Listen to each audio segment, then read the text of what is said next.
अब यहाँ पे जो हमारा सोल पर्पस है वो यही है कि जो भी स्टूडेंट्स हैं हमारे, जिन्होंने बीएस एमएस क्लियर किया है अभी, वो अपनी डेली रूटीन में बिजी हैं, तो वो टच अप नहीं कर पाते बेसिक्स को। तो हम उन्हीं बेसिक्स को क्लियर कराएंगे ताकि उनके टेस्ट में उनके लिए आसानी हो जाए, उनकी जो डेली की मसरूफियात है उनके साथ साथ। और प्लस में हम आप सबको रिकॉर्डेड लेक्चर्स भी प्रोवाइड करेंगे, जिनसे आपको ये हेल्प हो सकती है कि जब भी आपका कोई क्वेश्चन हो तो आप जल्दी से जाके रिकॉर्डेड लेक्चर को क्लिक करके और आप अपना जो भी क्वेश्चन है उसे आप अपने डाउट्स को क्लियर कर सकते हैं किसी भी टाइम पे। ठीक है, तो आज का जो हमारा लेक्चर है वो इलेक्ट्रोकेमिस्ट्री पर है। मोस्ट इम्पॉर्टेंट टॉपिक है, इसमें से हर बार 2 से 3 क्वेश्चंस आते हैं टेस्ट में।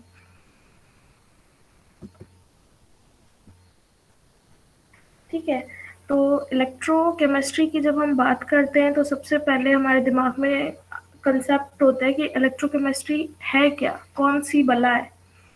तो इलेक्ट्रोकेमिस्ट्री कोई बला नहीं है, सिंपल सी इसकी डेफिनेशन है। क्या डेफिनेशन है, इसमें क्या करते हैं हम, चेंजेस कर रहे होते हैं, इलेक्ट्रिकल एनर्जी को कन्वर्ट करते हैं हम केमिकल एनर्जी में, केमिकल एनर्जी को हम लोग कन्वर्ट करते हैं किसमें, इलेक्ट्रिकल एनर्जी में। सिंपली इलेक्ट्रोकेमिस्ट्री की डेफिनेशन यही है। क्या डेफिनेशन है, the study of change of electrical energy into chemical energy and chemical energy into electrical energy। बस ये जो 2 पॉइंट्स हैं, इन्हीं पर डिपेंड करती है पूरी इलेक्ट्रोकेमिस्ट्री। अब जो इलेक्ट्रोकेमिस्ट्री में हम आते हैं तो हमारे पास 2 मेन कंसेप्ट आते हैं। कौन कौन से, एक आ जाता है हमारे पास रिडक्शन, दूसरा आ जाता है हमारे पास ऑक्सीडेशन। ऑक्सीडेशन और रिडक्शन के बेसिस पे हम पूरी इलेक्ट्रोकेमिस्ट्री को डिस्कस करते हैं। जो मैंने कल भी आप लोगों को बताया था, इलेक्ट्रोकेमिस्ट्री में हम इलेक्ट्रोकेमिकल सेल को डिस्कस करेंगे, जिनमें हमारे पास वोल्टिक सेल आ जाते हैं, गैल्वेनिक सेल आ जाते हैं, इलेक्ट्रोलाइटिक सॉल्यूशंस वगैरह। हर एक चीज़ जो भी है इलेक्ट्रोकेमिस्ट्री में, जिस जिस टॉपिक को हम डिस्कस करेंगे वो सब किस पे डिपेंड करते हैं, वो ऑक्सीडेशन और रिडक्शन पे डिपेंड करते हैं। तो मैंने ये एक छोटा सा डिफरेंस बनाया है जिसमें हम ओवरऑल ऑक्सीडेशन रिडक्शन के टॉपिक को कवर कर सकें। तो सबसे पहले क्या है हमारे पास, ऑक्सीडेशन में हमारे पास है गेन ऑफ ऑक्सीजन,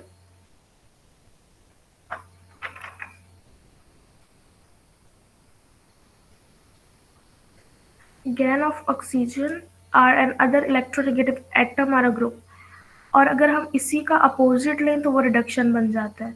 यहाँ पर हम क्या करे थे, गेन करे थे ऑक्सीजन को, वहां पर क्या है, loss of oxygen and or an other electronegative atom, या कोई भी नेगेटिव एटम हो जिसमें माइनस का साइन हो। ठीक है, ऑक्सीडेशन के बिल्कुल अपोजिट है हमारे पास रिडक्शन। नेक्स्ट पॉइंट क्या है हमारे पास, लॉस ऑफ हाइड्रोजन,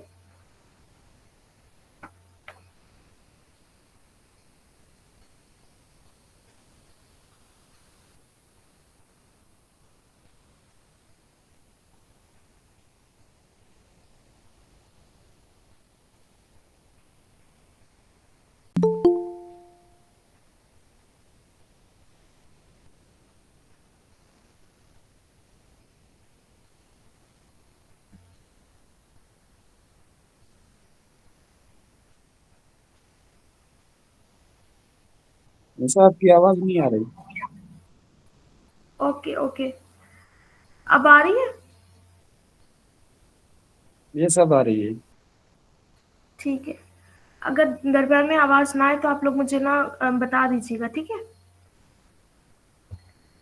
अब नेक्स्ट पॉइंट हमारे पास क्या है, लॉस ऑफ हाइड्रोजन है, or and other electropositive atom. मतलब जो भी हमारे पास प्लस साइन होगा ना, इलेक्ट्रोपॉजिटिव मतलब होता है कोई भी ऐसा हमारे पास एटम जिसपे पॉजिटिव चार्ज हो। पॉजिटिव चार्ज लॉस होगी तो हमारे पास कौन सी स्टेट बनेगी, हमारे पास ऑक्सीडेशन होगी।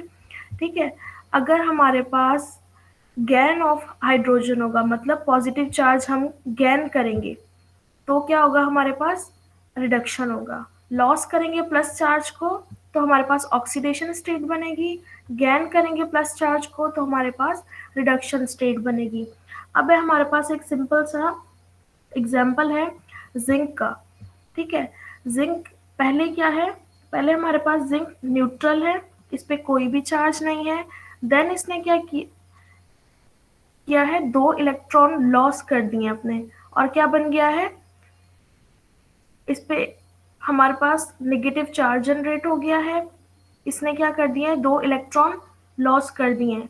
और इसी साइड पे अगर हम इसके अपोजिट जाते हैं, हमारे पास रिडक्शन है। रिडक्शन में क्या हो रहा है, हमारे पास गेन ऑफ इलेक्ट्रॉन हो रहा है। यहाँ पर ऑक्सीडेशन में जिंक न्यूट्रल था, उसने दो इलेक्ट्रॉन लॉस करके क्या कर दिया है, Zn2+ बना दिया है, 2+ चार्ज जनरेट हो गया है। ठीक है, और यहाँ पर क्या है, इसने वही जो 2+ चार्ज था उसे गैन कर लिया है। ठीक है, और क्या बन गया है, फिर से न्यूट्रल 2Zn बन गया है। मतलब यहाँ पे क्या हो रहा था, इलेक्ट्रॉन लॉस किए उसने, दो इलेक्ट्रॉन लॉस किए, और यहाँ पे क्या हो रहा है, उसने दो इलेक्ट्रॉन को गेन किया। ठीक है, अब नीचे हमारे पास सेकंड फोर्थ पॉइंट है, इंक्रीज इन ऑक्सीडेशन स्टेट।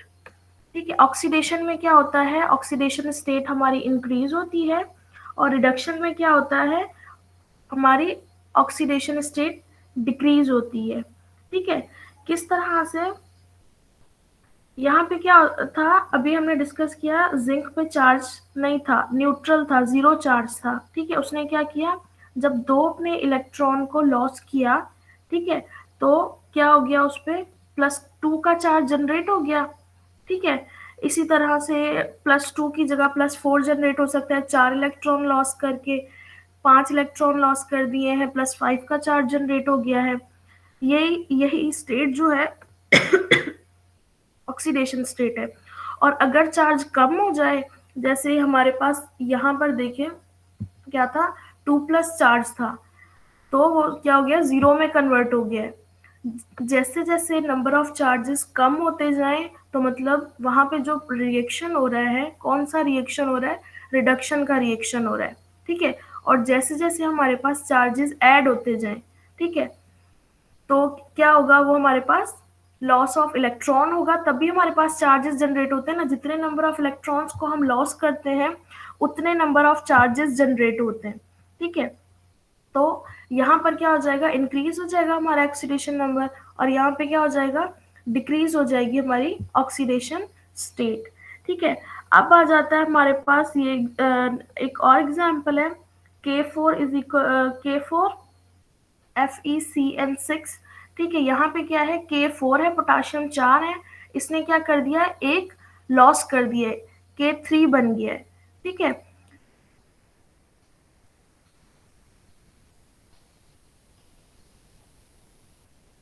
फिर हम यहाँ पर आ जाते हैं ऑक्सीडेशन में, MnO4 है, यहाँ पर क्या है, Mn के ऊपर 7 चार्ज है। ठीक है, उसने क्या कर दिया है, 5 इलेक्ट्रॉन को लॉस किया है, तो यहाँ पे क्या हो गई है, +2 की चार्ज हो गई, जनरेट हो गई है। अब ये किस तरह से हुआ है, किस तरह से ये 7 था, किस तरह से ये 2 आ गया है। यहाँ पे क्या था हमारे पास, मैग्नीज पे हमारे पास 7 चार्ज था। ठीक है, ऑक्सीजन का हमें पता है, एक ऑक्सीजन पे कितने चार्जेस होते हैं, -2 चार्ज होता है। ठीक है, अगर हम एक ऑक्सीजन है, उस पर कितने चार्ज होते हैं, -2, और यहाँ पर कितने हमारे पास ऑक्सीजन है, 4 ऑक्सीजन है, तो कितने हो गए हमारे पास, 2 4 8 हो गए हैं, 8 - 7 कितने हुए हमारे पास, एक। तो यहाँ पर क्या है, मैग्नीशियम पे हमारे पास एक चार्ज है। ठीक है, ये 7 थे, ये 8 थे, 7 - 8, तो यहाँ पे हमारे पास -1 हो गया है। ठीक है,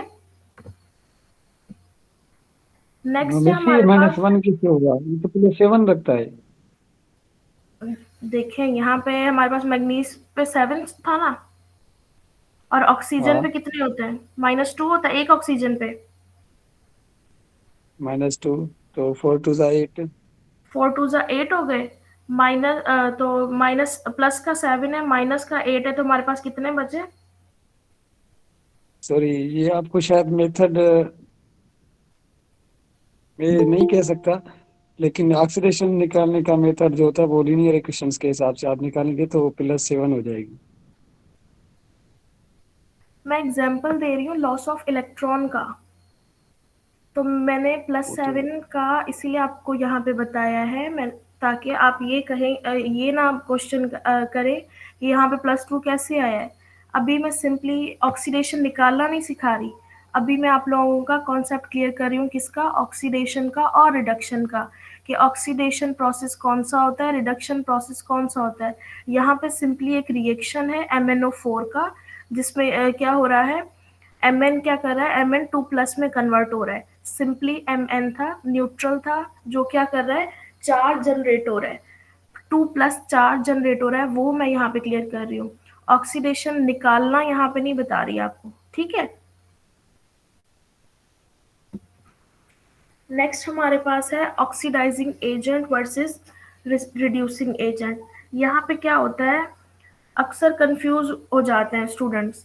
ऑक्सीडाइजिंग एजेंट मतलब ऑक्सीडेशन होगा, रिड्यूसिंग एजेंट मतलब रिडक्शन होगा, दोनों मैच करें, लेकिन ऐसा बिल्कुल भी नहीं होता। अब oxidizing, oxidize I have a करने, question. क्वेश्चन आप एंड में कीजिएगा, ठीक है। अच्छा, आपने वैसे थोड़ी सी स्लाइड चेंज कर दी, तभी से मैंने कहा एक क्वेश्चन है उसमें ही। इस स्लाइड में लास्ट वाली में जो ये सारी यहीं पे रही आपके सामने ही है स्लाइड्स, जब मैं कंप्लीट कर दूंगी उसके बाद नहीं आप क्वेश्चन। नहीं, जो फर्स्ट स्लाइड थी वो अभी आपने चेंज की हुई है, जी जी। तो उसमें से जो लिखा हुआ है चेक करें। यस, अभी जो loss of electron zinc and जिंक+2, जो गेन ऑफ इलेक्ट्रॉन है जिंक +2 Zn, तो ये हम्म, इक्वेशन तो बैलेंस नहीं है इसकी, गेन ऑफ इलेक्ट्रॉन की। चेक करें जरा, 2Zn तो नहीं बनेगा ना। यहाँ पे क्या है, जी जी, गेन ऑफ इलेक्ट्रॉन में देखें Zn+2 है, जी जी +2 Zn, तो जी, 2Zn तो नहीं बनेगी ना, क्योंकि दो एटम रिएक्टेंट की साइड है ही नहीं, तो ये 2Zn प्रोडक्ट भी नहीं बनेगी। ये तो क्या ये चार्ज है इक्वेशन प्लस, दुरुस्त है या रॉन्ग है? ये नहीं इक्वेशन नहीं, बिल्कुल, ये टू देखिए जेड हमारे वाली। पास इक्वेशन क्या थी, हमारे, एक मिनट,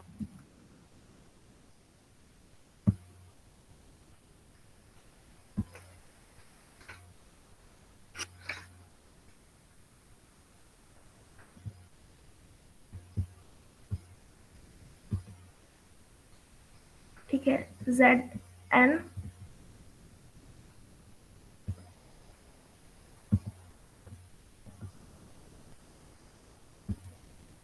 +2 था, ठीक है, हमारे पास ये था। अब क्या हो रहा है, ये Zn क्या कन्वर्ट हो रहा है किसमें, जी जी। Zn में। यहाँ पे +2 का चार्ज था, ये कहाँ से आया +2, जो ये +2 इसने लॉस किए थे, यहाँ पर जो +2 लॉस हुए ना, ये +2 कैसे बना, जब इस Zn ने 2 इलेक्ट्रॉन को लॉस किया, ठीक है, 2 इलेक्ट्रॉन लॉस किए तो इसके ऊपर क्या आ गया, +2 का साइन जनरेट हो गया, ठीक है, +2 चार्ज जनरेट हो गया। अब यहाँ पे क्या हो रहा है, वही +2 को ये गेन कर रहा है, ये ऐसे है, ठीक है, दो अलग अलग है, ये Zn 2+ ये वाला है, ठीक है, और यहाँ पे ये क्या कर रहा है, वही +2 को Zn गेन कर रहा है, ठीक है, क्लियर हुआ। मेरा क्वेश्चन था कि जो आपने लिखा हुआ है +2 Zn, तो जो 2 इंडिकेट कर रहे हैं वो नंबर ऑफ मोल्स को इंडिकेट कर रहे हैं, +2 वाले। अब देखिए, आप इसे इक्वेशन तब कहते हैं ना जब मैंने इसमें एरो लगाया हुआ होगा। मैंने अभी आपको डिफरेंट करके दिखाया ना, Zn 2+ क्या है, कौन सा है, वो वाला जिंक है हमारे पास नहीं नहीं, जिसने दो मुझे इलेक्ट्रॉन, लास्ट में ये देखे ना Zn।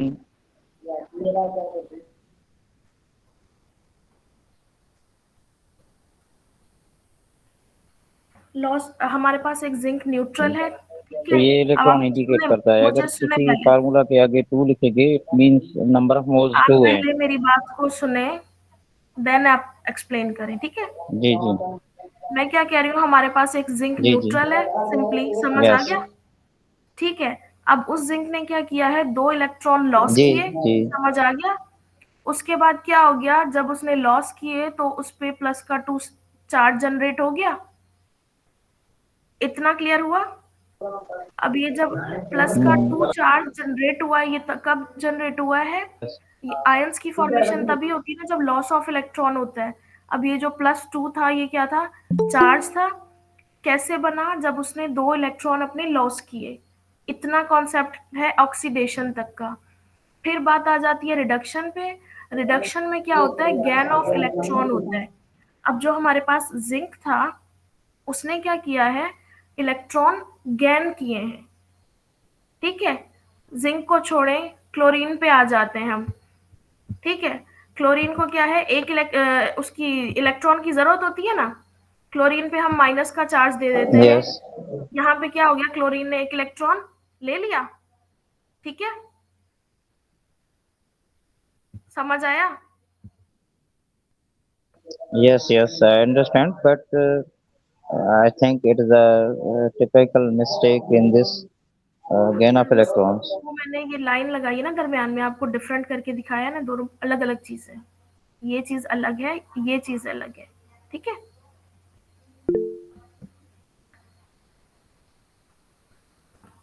देन हमारे पास आ जाता है रिड्यूसिंग एजेंट और ऑक्सीडाइजिंग एजेंट, ठीक है? अब क्या है, अब ऑक्सीडाइजिंग एजेंट क्या है, ऑक्सीडाइज करने वाला। खुद ऑक्सीडाइज नहीं होता, ऑक्सीडाइज करता है, ठीक है? और रिड्यूसिंग एजेंट कौन से हैं हमारे पास?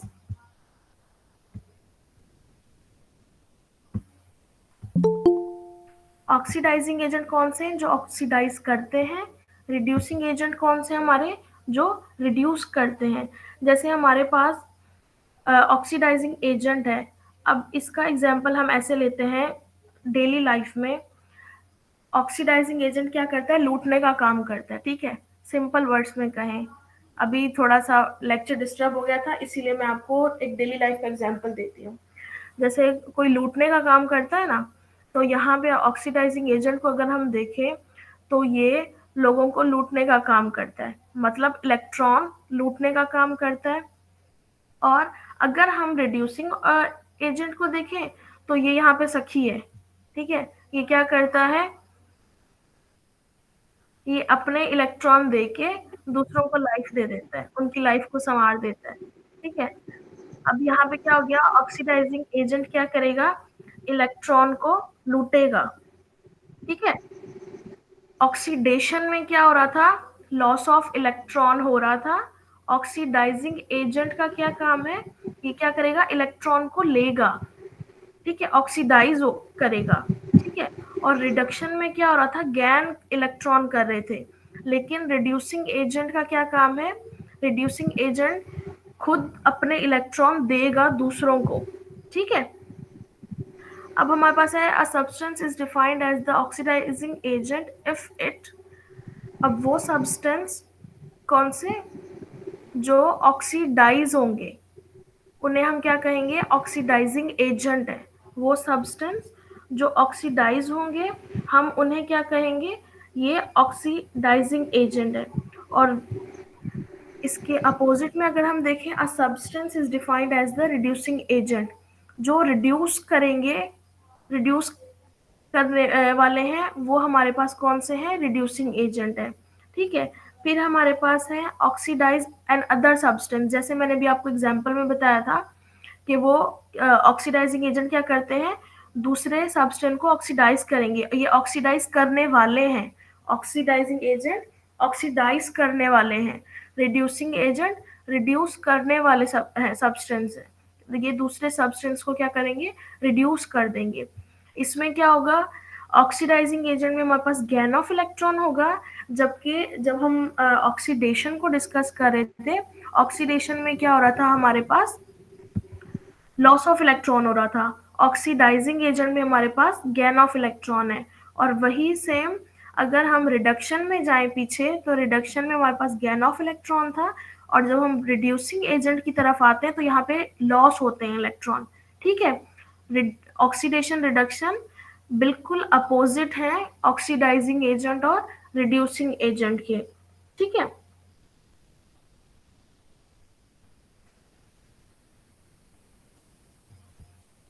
अब जो ऑक्सीडाइजिंग एजेंट होते हैं undergoes decrease in oxidation state, ठीक है। इन ये क्या करते हैं, डिक्रीज, इनकी जो ऑक्सीडेशन स्टेट होती है वो डिक्रीज हो जाती है। जो हमारे पास रिड्यूसिंग एजेंट है उनकी जो ऑक्सीडेशन स्टेट है वो क्या हो जाती है, इंक्रीज हो जाती है। ये हमारे पास ऑक्सीडाइजिंग और रिड्यूसिंग एजेंट थे। मैं अगेन क्लियर कर रही हूँ, ऑक्सीडेशन और रिडक्शन दोनों बिल्कुल अपोजिट है किसके, ऑक्सीडाइजिंग एजेंट के और रिड्यूसिंग एजेंट के। ऑक्सीडाइजिंग एजेंट रिड्यूसिंग एजेंट क्या काम करते हैं, ऑक्सीडाइज और रिड्यूस कराने का काम करते हैं, ठीक है। अब नेक्स्ट हमारे पास एक टॉपिक है डिस्प्रोपोर्शन। हमारे पास डिस्प्रोपोर्शन रिएक्शन है, ठीक है। अब इसका क्या मतलब है, डिस्प्रोपोर्शन रिएक्शंस कौन कौन से होते हैं। अब बात ये है कि एक ऐसा रिएक्शन जिसमें एक ही सब्सटेंस हो,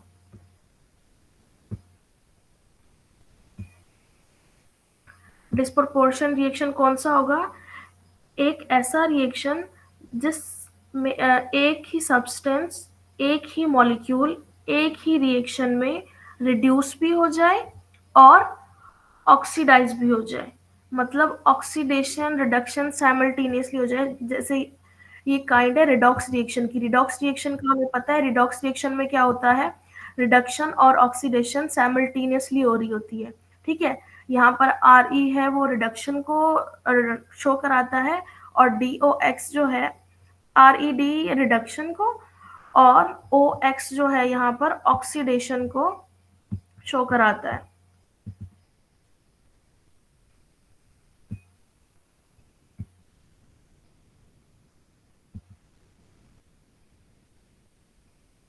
ठीक है। अब जो हमारे पास डिस्प्रोपोर्शन रिएक्शन है वो भी ऐसे ही रिएक्शन है जिनमें एक ही सब्सटेंस, एक ही मॉलिक्यूल एक ही रिएक्शन में रिड्यूस भी हो और ऑक्सीडाइज भी हो। जैसे अब हमारे पास ये एक एग्जाम्पल है सोडियम हाइड्रोक्साइड का और क्लोरीन का, ठीक है। जब सोडियम हाइड्रोक्साइड में हम सोडियम को छोड़ते हैं, क्लोरीन पे आते हैं पहले, ठीक है। क्लोरीन क्या है, यहाँ पे न्यूट्रल है, ठीक है। जब ये रिएक्शन करेगा तो क्या प्रोड्यूस कर रहा है, NaCl और NaClO, ठीक है, प्लस में हाइड्रोजन। जब ये रिएक्ट करके NaCl बनाएगा तो क्या होगा, यहाँ पे कौन सी चार्ज जनरेट होगी, यहाँ पे -1 जनरेट हो रही है, ठीक है। और यहाँ पे क्या हो रही है, उसी टाइम पे +1 बन रही है। मतलब यहाँ पे क्या था, क्लोरीन न्यूट्रल था, 0 चार्ज थी। जब उसने रिएक्ट किया किसके साथ, सोडियम हाइड्रोक्साइड के साथ, तब क्या हो गया, यहाँ पर वो ऑक्सीडेशन भी हुई है, रिडक्शन भी हुई है, साइमल्टेनियसली हो रही है, एक ही रिएक्शन में हो रही है। जैसे हमारे पास रिडॉक्स रिएक्शंस होते हैं जिनमें ऑक्सीडेशन रिडक्शन साइमल्टेनियसली हो रही है होती है, डिस्प्रोपोर्शन रिएक्शन भी हमारे इसी तरह के रिएक्शंस होते हैं जिसमें हमारे पास ऑक्सीडेशन और रिडक्शन साइमल्टेनियसली हो रही होती है। इस चीज़ को हम फर्दर डिस्कस करेंगे। ये ऑर्गेनिक केमिस्ट्री में हमारे पास कोने ज़ीरो रिएक्शंस होते हैं जिसमें हमारे पास क्या होता है, फॉर्मल्डिहाइड के 2 मॉलिक्यूल्स होते हैं और 2 हमारे पास किसके होते हैं, बेंजल्डिहाइड के होते हैं। दोनों मॉलिक्यूल होते हैं, दोनों में से क्या होता है, फिर एक रिड्यूस हो जाता है और एक ऑक्सीडाइज हो जाता है। ये कैनन जीरो रिएक्शन है, ऑर्गेनिक केमिस्ट्री का है। जब हम ऑर्गेनिक केमिस्ट्री पढ़ेंगे तो वहाँ फर्दर डिटेल में इसको डिस्कस करेंगे। अभी बताने का ये मकसद था कि उस कैनन जीरो रिएक्शन में भी हमारे पास, जैसे हमारे पास फॉर्मल्डिहाइड के 2 मॉलिक्यूल्स रिएक्शन से पहले 2 थे और आफ्टर रिएक्शन क्या हो गया, रिएक्शन से पहले न्यूट्रल थे वो भी, ठीक है। आफ्टर रिएक्शन क्या हो गया, वो भी डिस्ट्रीब्यूट हो गए। जैसे हमारे पास Cl2 था, यहाँ पर 2 डिफरेंट क्लोरीन में वो क्या हो गए हैं, डिस्ट्रीब्यूट हो गए। एक वहाँ पे एक क्लोरीन ऑक्सीडाइज हो रहा है, दूसरा वहाँ पे क्या हो रहा है, रिड्यूस हो रहा है। ऑक्सीडेशन रिडक्शन दोनों एक ही रिएक्शन में हो रहे होते हैं। अब आई थिंक आपको अंदाजा हो गया होगा कि डिस्प्रोपोर्शन रिएक्शन कौन से हैं। क्लियर हुआ? Cl2 क्या था? यहाँ पे न्यूट्रल था, न्यूट्रलाइज था, मतलब इस पे जीरो चार्ज था।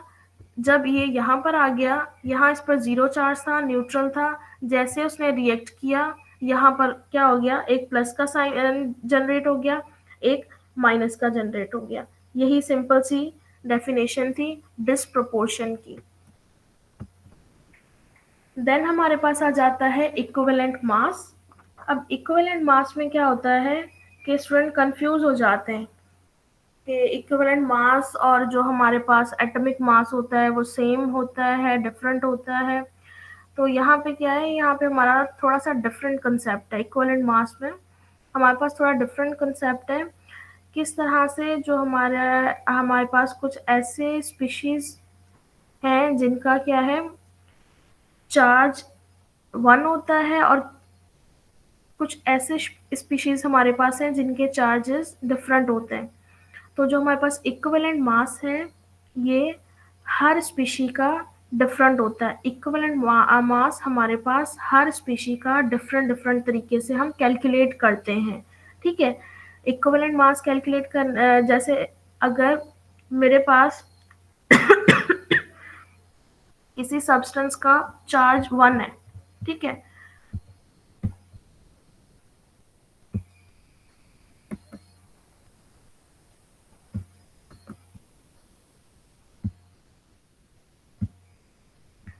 हम क्या डिस्कस कर रहे थे, इक्विवेलेंट मास को डिस्कस कर रहे थे। Equivalent mass of an element is defined as the mass of the element which combine with are displaced। ठीक है, जो इक्विवेलेंट मास है किसी भी एलिमेंट का, उसे हम किस तरह से डिफाइन कर सकते हैं, mass of the element which combines with are displaces। अब इसका मतलब क्या है, जैसे अभी मैंने आपको एग्जांपल देना था कि हम, मेरे पास फॉर एग्जांपल एक सब्सटेंस है जिसपे क्या है, +1 चार्ज है। ठीक है, +1 चार्ज है, तो उसका जो इक्विवेलेंट मास है ना, वो सेम होगा जो उसका क्या है, एटॉमिक मास होगा।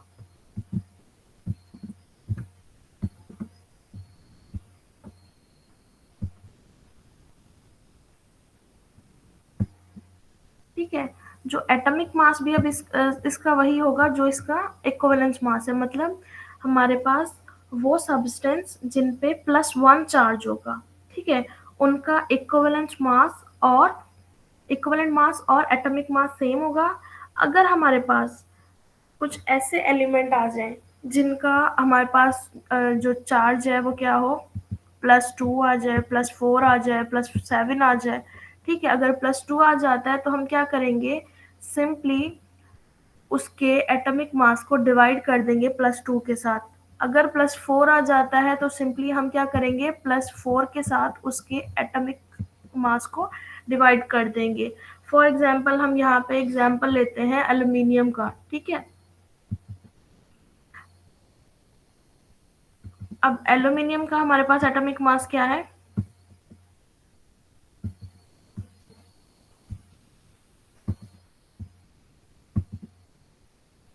एल्यूमिनियम का हमारे पास है 27।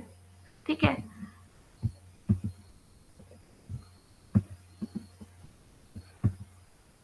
अगर यहाँ पर हमारे पास Al3 है तो हम क्या करेंगे, इसको सिंपली 3 से डिवाइड कर देंगे। ठीक है, अब ये हमारे पास एग्जांपल है Al2O3। अब यहाँ पे क्या हो रहा है, 54 gram of aluminium combine with 48 gram of oxygen and 54 amount of aluminium combining with 8 gram of oxygen is 54/6 is equal to 9 ग्राम। अब ये कैसे हो रहा है, अब ये इस तरह से है, देखें एल्यूमिनियम का एक का हमें पता है कितना है, 27 है। ठीक है, अब यहाँ पे कितने हैं हमारे पास, एल्यूमिनियम 2 हैं, तो 2 का कितना होगा, 54। 54 ये हो गया। ठीक है, फिर क्या है हमारे पास, ऑक्सीजन का एक का कितना होता है, एक ऑक्सीजन का हमारे पास होता है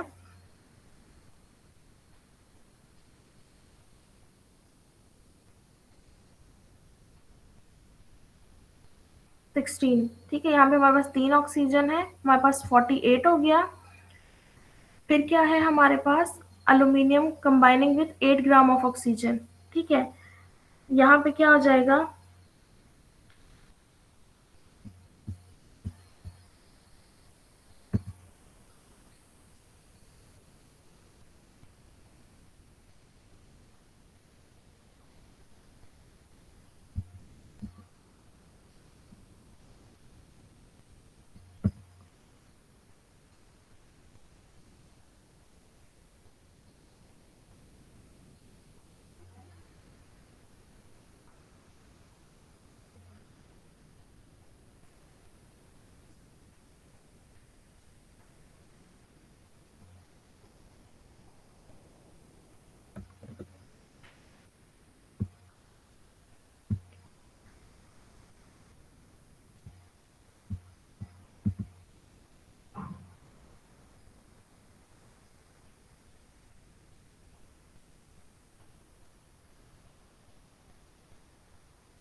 मैम आपकी वॉइस ही नहीं आ रही।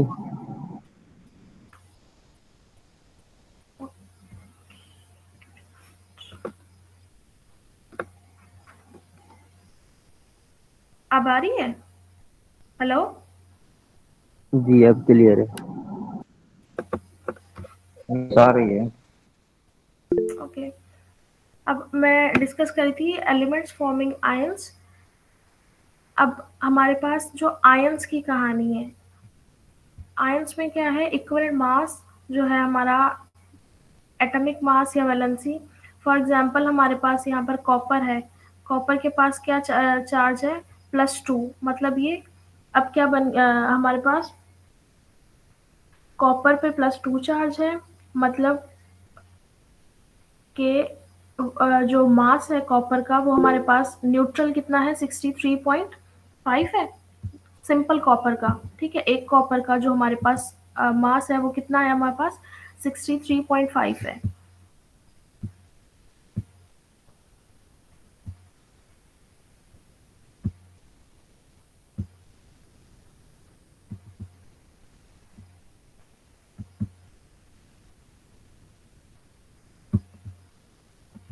63.5 है। अब यहाँ पे हमारे पास है कॉपर प्लस Cu+2, तो हम सिंपली क्या करेंगे, इसको डिवाइड कर देंगे किसके साथ, 2 के साथ, और हमें मिल जाएगा कितना, 31.75 ग्राम, ठीक है। अब अगर हम एल्यूमिनियम की तरफ देखते हैं तो एल्यूमिनियम का एक हमारे पास कितना है, 27 है, +3 है, तो हम 3 के साथ डिवाइड करेंगे, तो एल्यूमिनियम का जो हमारा पास इक्विवेलेंस मास आ जाएगा एल्यूमिनियम आयन का, वो कितना आ जाएगा हमारे पास, 9 ग्राम 9 ग्राम आ जाएगा, ठीक है। देन हमारे पास आ जाता है oxidation number.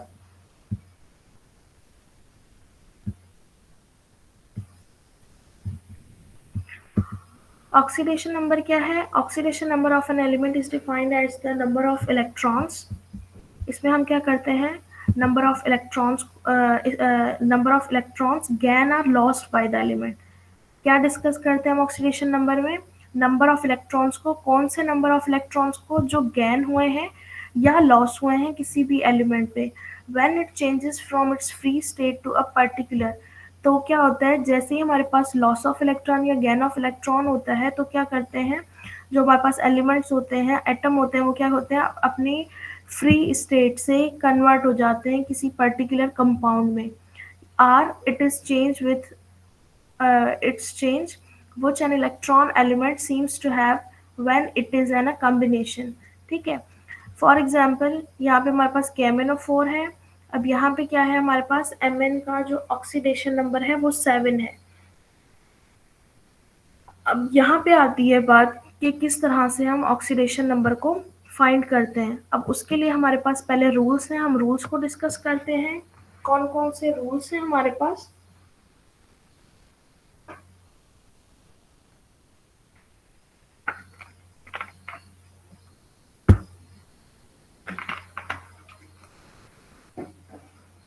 Rules for finding oxidation number.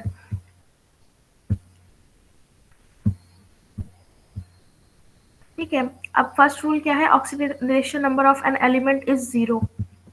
ठीक है, फॉर एग्जाम्पल ऑक्सीडेशन नंबर हमारे पास 0 होता है किसी भी एलिमेंट का।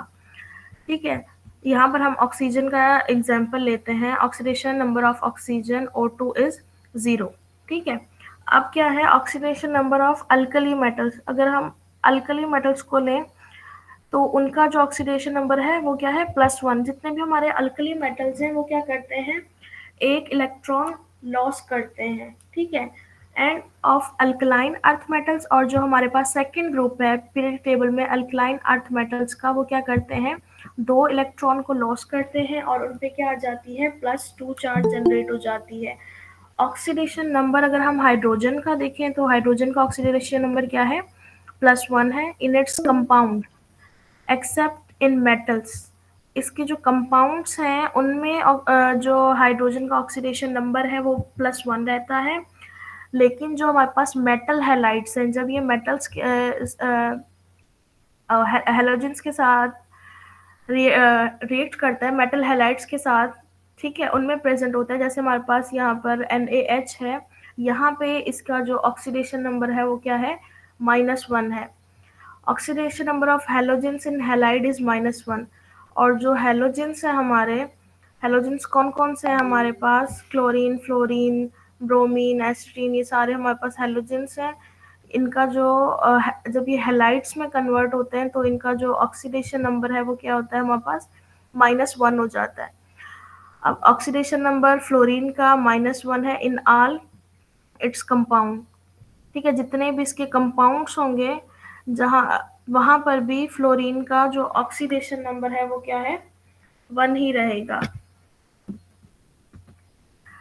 अब बात आ रही थी यहाँ पे KMnO4 पे। KMnO4 का जो ऑक्सीडेशन, इसमें हमने क्या किया Mn का ऑक्सीडेशन नंबर फाइंड कर रहे थे। अब Mn का जो ऑक्सीडेशन नंबर है वो क्या है हमारे पास 7 है। अब वो हमें किस तरह से पता चलेगा, यहाँ पर क्या है हमारे पास ऑक्सीजन का एक ऑक्सीजन पे के कितना है हमारे पास +2 है, 4 ऑक्सीजन है तो क्या हो गया -8 है।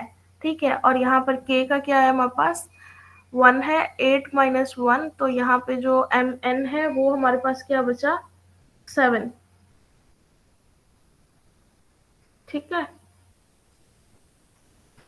अब मैंने स्टार्टिंग में डिस्कस किया था कि इसमें से हमारे पास क्वेश्चंस आए हैं पास्ट पेपर में भी, इलेक्ट्रोकेमिस्ट्री से हमारे पास पास्ट पेपर में भी क्वेश्चंस आते हैं। अब ये जो रिसेंटली हमारे पास हमारा पेपर हुआ था अप्रैल में, उसमें जो यहाँ पे क्वेश्चन नंबर 24 है 25 है, वो क्या है ऑक्सीडेशन इलेक्ट्रोकेमिस्ट्री से आया है।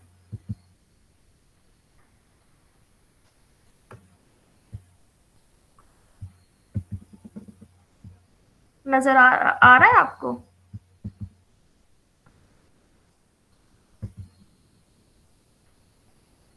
यस, ऑक्सीडेशन नंबर वाली स्क्रीन शेयर हो रही है। अच्छा ठीक है ठीक है।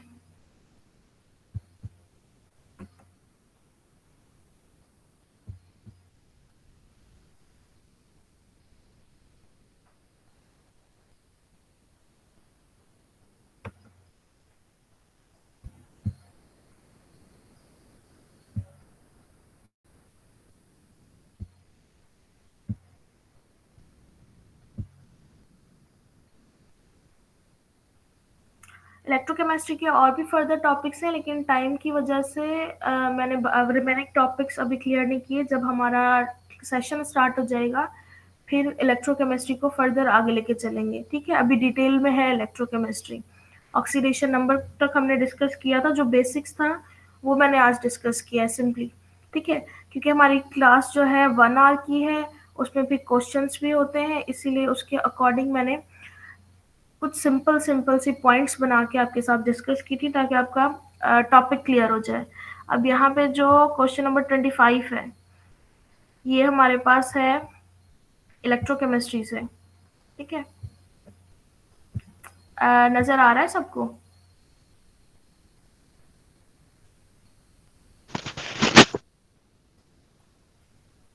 पेपर क्लियर नजर आ रहा है? यस मैम, नजर आ रहा है। जी। अब यहाँ पे क्लियर क्वेश्चन बिल्कुल आ रहा है मैम, आपकी आवाज कट रही है। आवाज, अच्छा एक मिनट।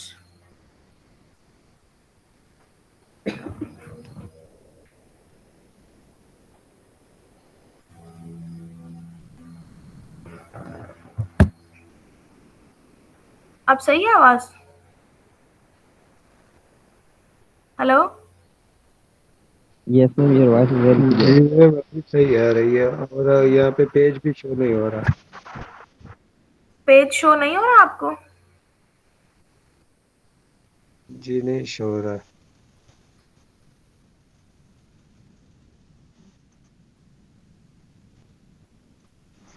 सर ये मसला कल से हो रहा है।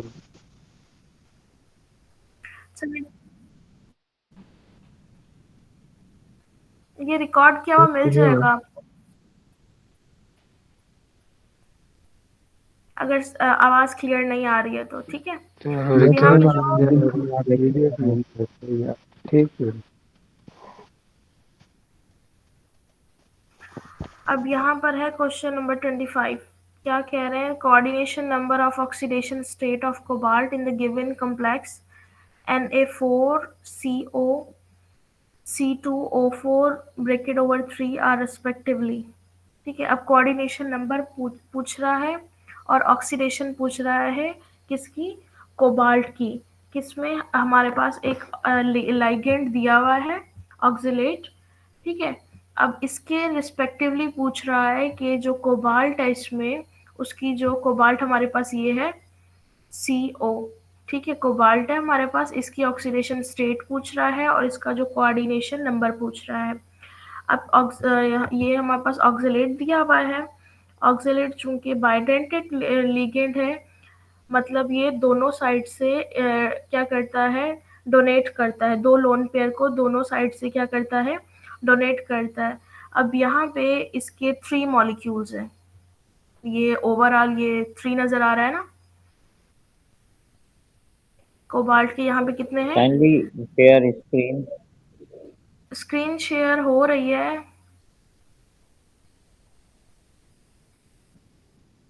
अदर मेंबर से पूछ लो। ठीक, जी जी सर।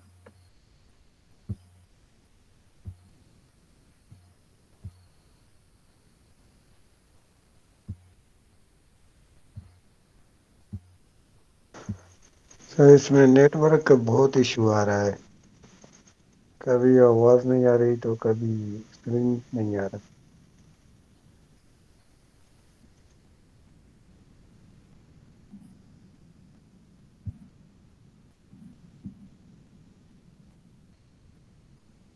अब स्क्रीन शेयर हो रही है? हाँ अभी हो रही है। ठीक है, तो अभी तक जो डिस्कस किया वो समझ आया? दोबारा से स्टार्ट करें ये वाला?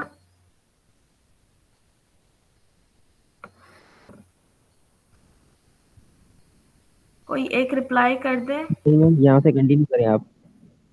ठीक है, यहाँ पे क्या था हमारे पास? कोबाल्ट के 3 मॉलिक्यूल्स हैं। तो यहाँ पर क्या हो रहा है? जो हमारे पास ऑक्सिलेट है, हमें पता है बाइडेंटेट होता है। ठीक है, मतलब बाइडेंटेट का मतलब बाइडेंटेट लिगेंड वो होते हैं जो दोनों साइडेड से डोनेट कर रहे होते हैं इलेक्ट्रॉन पेयर को। ठीक है, अब क्या है यहाँ पर? चूंकि इसके 3 मॉलिक्यूल्स हैं, तो इसका मतलब है कि ये 6 साइडेड से डोनेट कर सकता है। मतलब डोनेट कर रहा है, कर सकता नहीं है, कर रहा है। ठीक है, 6 साइड से डोनेट कर रहा है। इसका मतलब है इसका जो कोऑर्डिनेशन नंबर है वो क्या होगा हमारे पास? 6 होगा। अब हम ऑप्शन में देखें, कोऑर्डिनेशन नंबर कहीं पे 6 नजर आ रहा है? ये जो हमारे पास ए है, ए में हमारे पास 6 नंबर नजर आ रहा है। ठीक है, अब दूसरा क्या पूछा था? ऑक्सीडेशन स्टेट पूछी थी। अब बात करते हैं कोबाल्ट की ऑक्सीडेशन स्टेट की। अब देखें, एक ऑक्सिलेट का मॉलिक्यूल पे 2 चार्ज होते हैं, तो टोटल हो क्या हो जाएंगे? -6 हो जाएंगे। कैसे -6 होंगे? हमारे पास 3 है, 3 मॉलिक्यूल्स हैं। ठीक है, एक पे हमारे पास कितनी चार्ज है? -2 है, तो 3 पे क्या हो जाएगी? -6 हो जाएगी। सोडियम की 4 है, तो +4 होगा तो ये ओवरऑल कितनी हो जाएगी, 2 हो जाएगी।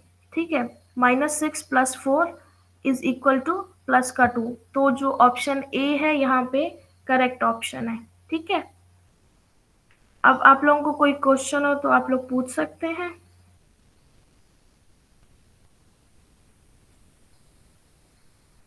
मैम इस क्वेश्चन को दोबारा रिपीट करें, ऑक्सीडेशन नंबर और ऑक्सीडेशन स्टेट ये दोनों जो कोबाल्ट की फाइंड की है, ये इसको दोबारा रिपीट कर दें दोबारा। जी, अब क्वेश्चन हमें क्या कह रहा है, coordination number and oxidation state of cobalt in the given complex। हमारे पास ऑक्सिलेट लाइगेंड दिया हुआ है, इसके रिस्पेक्टिवली पूछ रहे हैं कोबाल्ट का ऑक्सीडेशन स्टेट क्या है और ऑक्सीडेशन नंबर क्या है। अब क्या है, हमें पता है जो हमारे पास ऑक्सिलेट है वो क्या होता है, हमारे पास बायडेंशिएट लिगेंड होता है। बायडेंशिएट का मतलब होता है दो ऐसा लिगेंड जो दोनों साइडेड से क्या कर रहा होता है, डोनेट कर रहा होता है इलेक्ट्रॉन। अब ये क्या कर रहा है, दोनों साइड से डोनेट कर रहे हैं। यहाँ पर कितने हैं हमारे पास, 3 मॉलिक्यूल्स हैं, मतलब क्या होगा, ये 6 साइड से डोनेट कर रहे हैं। ठीक है, जब हम इसका स्ट्रक्चर बनाएंगे तो क्या होगा, 6 साइड से ये डोनेट कर रहा होगा इलेक्ट्रॉन्स को। तो इसका जो कोऑर्डिनेशन नंबर, कोऑर्डिनेट 6 साइड से कर रहा है तो कोऑर्डिनेशन नंबर क्या है इसका, 6 होगा। और इसकी जो ऑक्सीडेशन स्टेट की बात करते हैं तो ऑक्सलेट के एक मॉलिक्यूल पे -2 चार्ज है। ठीक है, तो 3 मॉलिक्यूल्स हैं मतलब -6 हो जाएगा। यहाँ सोडियम का क्या है, +4 है, +4 और -6 क्या हो जाएंगे हमारे पास, प्लस का 2 हो जाएगा। ठीक है, तो ए ऑप्शन करेक्ट है। 6 इसका ऑक्सीडेशन कोऑर्डिनेशन नंबर है और +2 इसकी ऑक्सीडेशन स्टेट है। ठीक है,